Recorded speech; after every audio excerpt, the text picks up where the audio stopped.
ਭਾਈ ਤੂੰ ਭਾਜੀ ਗਿਆ ਘਰ ਨੂੰ ਬੰਦਾ ਗੇੜੇ ਵਾਲਾ ਨਾ ਲੱਭੇ ਇੱਥੇ ਬੜੇ ਨੰਬਰ ਮਿਲਾਏ ਉਹ ਲੱਗਾ ਹੀ ਨਹੀਂ ਤੇਰਾ ਨੰਬਰ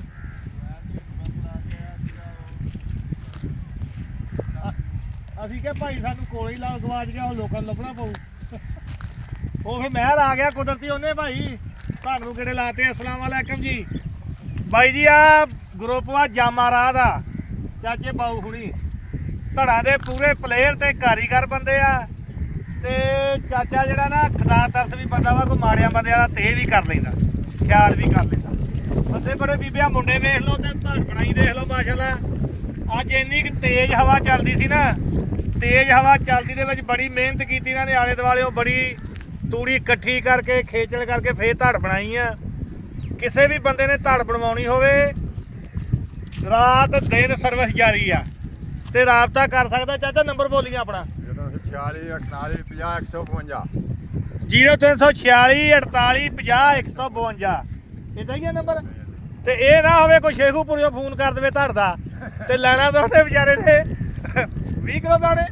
20 ਕਿਲੋ ਦਾਣੇ ਕਿੱਲੇ ਦੇ ਲੈਣੇ ਉਹ ਨਾ ਹੋਵੇ 10000 ਕਾਰ ਵਾਲਾ ਲੈ ਲੈ ਤੇ ਚਾਚਾ 2 ਦਿਨ ਮੁੜ ਕੇ ਹਸਪਤਾਲ ਪਿਆ ਰਹੇ ਮੈਨੂੰ ਕੀ ਬਚਿਆ ਇਸ ਕਰਕੇ ਆਪਣਾ ਇਲਾਕਾ ਜਿਹੜਾ ਨਾ ਮੂੰਗੀ ਬੰਗਲਾ ਗੋਜਰੇ ਦੇ ਨੇੜੇ ਤੇੜੇ 301 ਵਾਲੇ ਨੂਰਪੁਰ ਵਾਲੇ ਭਮਰਾ ਨਹੀਂ ਦੇਣ ਤੇ ਆਪਣਾ ਆ ਜੀ ਜਾਮਾਰਾ ਛੇਖਾਂ ਕਾਲੇ ਕੀ ਝੀਤੇ ਪੱਧਰੀ ਇਹ ਸਾਰੇ ਬੰਦੇ ਰਾਬਤਾ ਕਰ ਸਕਦੇ ਆ ਧੜਾ ਬਣਵਾ ਸਕਦੇ ਆ ਚਾਚਾ ਬਹੁਤ ਨਾਈਸ ਆਦਮੀ ਆ ਸਾਡਾ ਇਹਦੇ ਨਾਲ 6 ਸਾਲ ਦਾ ਤਾਲੁਕ ਆ ਬਈ 6 ਸਾਲ ਤੋਂ ਧੜਾ ਬਣਾ ਰਿਹਾ ਮਾਸ਼ਾਅੱਲਾ ਤੇ ਸਾਡੇ ਪਿੰਡ ਤੇ ਬਹੁਤ ਧੜਾ ਬਣਾਉਂਦਾ ਇਹ ਆ ਦੇਖ ਲਓ ਮੁੰਡੇ ਇੱਥੇ ਲੱਗੇ ਖਾਲੀ ਮਾਰ ਰਹੇ ਆ ਮਿਹਨਤ ਕਰ ਰਹੇ ਆ ਖੇਚਣ ਵਾਲੇ ਮੁੰਡੇ ਆ ਚੰਗੇ ਆ ਭਾਈ ਲੈ ਚਾਚਾ ਤੇਰੀ ਪੂਰੀ ਪੂਰੀ ਜਾਂਦਾ ਕਦੇ ਕਰ ਠੀਕ ਆ ਹਾਂ ਹੋਰ ਜੀ ਕਾਜੀ ਸਾਹਿਬ ਮੈਂ ਕਿਹਾ ਚਾਚੇ ਨੂੰ ਜਰਾ ਮੈਂ ਕਿਹਾ ਹੁਣ ਸ਼ੇਖੂਪੁਰੇ ਉਹਨਾਂ ਧੜ ਦਾ ਫੋਨ ਕਰ ਦਿਓ ਠੀਕ ਆ ਆਹ ਦੇਖੋ ਜੀ ਮੁੰਡੇ ਲੱਗੇ ਹੋਏ ਵਿਚਾਰੇ ਖਾਲੀ ਮਾਨ ਪੂਰੇ ਕਿੱਲੇ ਦੀ ਖਾਲੀ ਮਾਨ ਨਹੀਂ ਪੈਣੀ ਇਹਨਾਂ ਨੂੰ ਦੇਖੋ ਮਿਹਨਤੀ ਬੰਦੇ ਆ ਅਸੀਂ ਇਸੇ ਤੋਂ ਕਹਿੰਦੇ ਆ ਵੀ ਬੰਦੇ ਬਹੁਤ ਖੜੇ ਆ ਧੜ ਬਣਾਉਣੇ ਵਾਲੇ ਵਿਚਾਰੇ ਬੜੀ ਖੇਚਲ ਕਰਨੀ ਪਈ ਆ ਚਲੋ ਕੋਈ ਗੱਲ ਨਹੀਂ ਕਹਿੰਦੇ ਹੁੰਦੇ ਆ ਵੀ ਮਿਹਨਤ ਜੀ ਬਰਕਤ ਆ ਅੱਜ ਹਵਾ ਬੜੀ ਤੇਜ਼ ਸੀ ਬਾਈ ਤੇ ਉਦਾਂ ਹਨੇਰੀ ਦੇ ਵਿੱਚ ਨਾ ਤੂੜੀ ਦਵਾੜੇ ਦੀ ਤਾਂ ਉੜੀ ਗਈ ਆ ਇੱਧਰ ਆ ਸਾਡੇ ਕੈਮਰਾਮੈਨ ਅਸਿਸਟੈਂਟ ਮੈਨੇਜਰ ਜਿਹੜਾ ਸਾਡਾ ਉਹਦੀ ਆ ਧੜ ਪਈ ਆ ਇਹਦੀ ਅੱਧੀ ਸਾਡੇ ਵੱਲ ਆ ਗਈ ਆ ਅੱਧੀ ਇਹਦੇ ਵੱਲ ਪਈ ਆ ਆ ਭਰਿਆ ਫਿਰਦਾ ਤੂੜੀ ਦੇ ਨਾਲ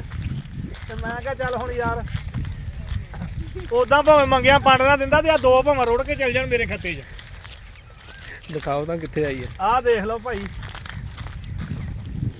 ਖਾਲਾ ਤੂੜੀ ਨਾਲ ਭਰਿਆ ਪਿਆ ਹਨੇਰੀ ਅੱਜ ਬਹੁਤ ਚੱਲੀ ਹੈ ਬਾਈ ਦੇਖ ਤਾਂ ਆ ਤੁਹਾਡੀ ਆ ਸਾਰੀ ਹੁਣ ਚੁੱਕ ਲਿਓ ਠੀਕ ਉਦਾਂ ਤੁਹਾਡੇ ਕੋਲ ਸਿਆਲਾਂ ਨੂੰ ਪੰਡ ਮੰਗੀ ਤੁਸੀਂ ਦੇਣੀ ਨਹੀਂ ਆ ਚੌਰੀ ਸ਼ੇਰੂ ਜੱਟ ਵੀ ਆਇਆ ਆਪਾਂ ਬੰਦਾ ਵੈਰ ਤਾਂ ਹੁਣ ਕਿੱਧਰ ਜਾ ਰਹੇ ਭਾਈ ਸਾਹਿਬ ਭਾਈ ਹੁਣ ਫੱਟਾ ਹਿਲਾ ਕੇ ਤੇ ਪਾਣੀ ਲੱਗੇ ਆ ਛੱਡਣ ਪਹਿਲਾਂ ਤਾਂ ਪੁੱਛਦੇ ਆ ਵੀ ਕਿਹਦੀ ਵਾਰੀ ਆ ਉਹਨਾਂ ਸ਼ਾਮ ਨੂੰ ਅਸੀਂ ਜੱਫੇ ਲੱਗੇ ਹੁਣ ਕਿਸੇ ਨਾਲ ਕਿਸੇ ਨੂੰ ਪੁੱਛਦੇ ਆ ਭਾਈ ਵੀ ਵਾਰੀ ਕਿਹਦੀ ਆ ਫਿਰ ਫੱਟਾ ਹਿਲਾਉਂਦੇ ਆ ਮਸ਼ੀਨ ਕਿੱਦਣ ਲੱਗੀ ਤੁਹਾਡੇ ਤੇ ਮਸ਼ੀਨ ਅੱਜ ਹੀ ਲਾਈ ਸੀ ਸਹੀ ਹੈ ਕਿੰਨਾ ਅੱਜ ਸਵੇਰ ਲਾਈ ਸੀਗੀ ਸਹੀ ਹੈ ਤੇ ਅਲਹਮਦੁਲਿਲਾ ਜੀ ਸ਼ੁਕਰ ਆ ਇਹ ਧੜ ਜਿਹੜੀ ਦਿਖਾਈ ਕਿੰਨੇ ਏਕੜ ਦੀ ਪਿਛਲੇ ਸਾਲ ਭਾਈ ਕਣਕ ਗਾਈ ਸੀ ਤੇ ਹਾਲਾਤ ਇਦਾਂ ਦੇ ਸੀਗੇ ਕੋਈ ਸੂਰਤ ਹਾਲ ਤੇ ਲੋਕਾਂ ਨੇ ਟੀਚਰਾਂ ਵੀ ਬਹੁਤ ਕੀਤੀਆਂ ਮਜ਼ਾਕ ਵੀ ਬਹੁਤ ਕੀਤੇ ਕੋਈ ਕਿਸੇ ਨੂੰ ਇਹ ਨਹੀਂ ਨਾ ਪੁੱਛਦਾ ਵੀ ਯਾਰ ਤੇਰੇ ਘਰੇ ਕੁਝ ਖਾਣੇ ਨੂੰ ਵੀ ਹੈਗਾ ਇਹ ਨਹੀਂ ਕਦੀ ਕਿਸੇ ਨੇ ਪੁੱਛਿਆ ਤੇ ਟੀਚਰਾਂ ਤੇ ਮਜ਼ਾਕ ਜ਼ਰੂਰ ਕਰੂਗੀ ਕੌਮ ਤੋਂ ਪਿਛਲੇ ਸਾਲ ਕੋ ਕਣਕ ਦੇ ਹਾਲਾਤ ਮਾੜੇ ਸੀਗੇ ਬਹੁਤ ਲੋਕਾਂ ਨੇ ਮਜ਼ਾਕ ਕੀਤਾ ਤੇ ਅਲਹਮਦੁਲਿਲਾ ਅੱਲਾ ਦਾ ਸ਼ੁਕਰ ਆ ਲੱਖ ਲੱਖ ਵਾਰੀ ਤੇ ਇੱਕ ਭਾਈ ਅੱਲਾ ਦੀ ਯਾਦ ਨੇ ਉਹਨਾਂ ਹੀ ਬੰਦਿਆਂ ਦੇ ਮੂੰਹ ਬੰਦ ਕੀਤੇ ਆ ਰੱਬ ਨੇ ਬੜਾ ਰਿਜ਼ਕ ਦਿੱਤਾ ਬਹੁਤ ਰਿਜ਼ਕ ਦਿੱਤਾ ਉਹਦਾ ਲੱਖ ਲੱਖ ਵਾਰੀ ਸ਼ੁਕਰ ਆ ਕਿਉਂਕਿ ਬੰਦਾ ਜਿਹੜਾ ਨਾ ਰੱਜ ਸਕਦਾ ਹੀ ਨਹੀਂ ਅਗਰ ਉਹ ਮਾਲਕ ਤੁਹਾਨੂੰ 1 ਮਣ ਪਾ ਕੇ 40 ਮਣ ਦੇ ਰਿਹਾ ਨਾ ਤੇ ਤੁਸੀਂ ਸਜਦੇ ਪੈ ਕੇ ਉਹਦਾ ਸ਼ੁਕਰ ਅਦਾ ਕਰੋ ਕਿਉਂਕਿ ਕੋਈ ਵੀ 10 ਰੁਪਏ ਲੈ ਕੇ ਨਾ ਕਿਸੇ ਨੂੰ 20 ਨਹੀਂ ਦਿੰਦਾ ਵਕਤ ਇਦਾਂ ਦਾ ਤੇ ਬੜਾ ਅੱਲਾ ਦਾ ਸ਼ੁਕਰ ਆ ਜੀ ਲੱਖ ਲੱਖ ਵਾਰੀ ਉਹਦੀ ਯਾਦ ਦਾ ਤੇ ਆ ਤੂੜੀ ਭਾਈ ਤੁਹਾਡੀ ਅੱਧੀ ਕਿ ਚਲ ਗਈ ਸਾਡੇ ਵੱਲ ਤੇ ਇਹ ਹੁਣ ਦੇਖ ਲਓ ਸੂਰਤ ਹਾਲ ਕੀ ਕਰੀ ਚੱਕਣੀ ਕਿ ਰਹਿਣ ਦੇਣੀ ਹੈ ਉਹ ਮੈਂ ਨਹੀਂ ਇੱਥੋਂ ਦੀ ਛੱਡ ਦਿਓ ਇੱਥੋਂ ਦੀ ਮੈਂ ਕਿਹਾ ਸਿੱਧਾ ਕਰ ਗੱਲ ਉਹ ਨਹੀਂ ਮਾੜਾ ਮਾੜਾ ਨਾਲ ਦੀ ਐ ਕਰ ਲੈਨੇ ਆ ਉਹ ਇੱਧਰ ਦੀ ਤਾਂ ਬਹੁਤ ਦੂਰ ਪੈਣਾ ਕੰਮ